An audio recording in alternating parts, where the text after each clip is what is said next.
All right, let's bring in Aurel Braun, international relations and political science professor at the University of Toronto.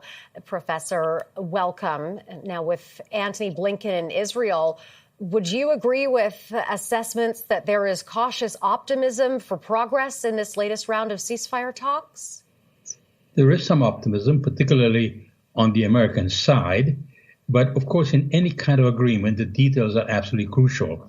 All reasonable people would like to see the end of the loss of innocent human life.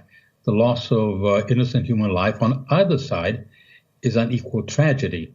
The problem is that there was a ceasefire on October 6th, which Hamas broke. And Hamas has disregarded almost all ceasefires that they engaged in. And the issue is not only whether to have a ceasefire, I think there's a wide consensus on that, but what happens after a ceasefire? Would Hamas be able to reconstitute itself? Hamas has not given up on its goals. They have repeated that they would like to do on October 7 over and over again. And those massacres were so horrific that we must remember that President Biden said that Hamas was worse than ISIS. So this is a dilemma that the Israelis are facing. They would like to have the hostages back. Those hostages who were kidnapped are suffering terribly. But in order to get them back, what are they prepared? What can they afford to give up? Yahya Sinwar had been one of the prisoners, security prisoners, who had been released in a previous hostage deal, and he then led this attack and massacre on Israel. What happens to the borders? Would the borders be secure? The Rafah crossing, which was supposed to have been guarded, in fact, was a location where a flood of weapons came in from Iran. And this is not just about Hamas. Hamas would not be able to have done what it did. It would not have been able to have the weapons that it has and had were it not for Iran. And Iran has not given up on its goal of eradicating the state of Israel. How much flexibility is there on the two sides over this deal? There has to be flexibility, obviously, on the part of both sides to reach a deal. And this is what we don't know exactly. Clearly, the Israelis have come some ways, and the claim is that Hamas has also come some ways. But ultimately, we have to look at what the strategic outcome is. That is, will the Israelis get all of their hostages back? Will the ceasefire, when it ends, not allow Hamas to reconstitute itself and govern Gaza?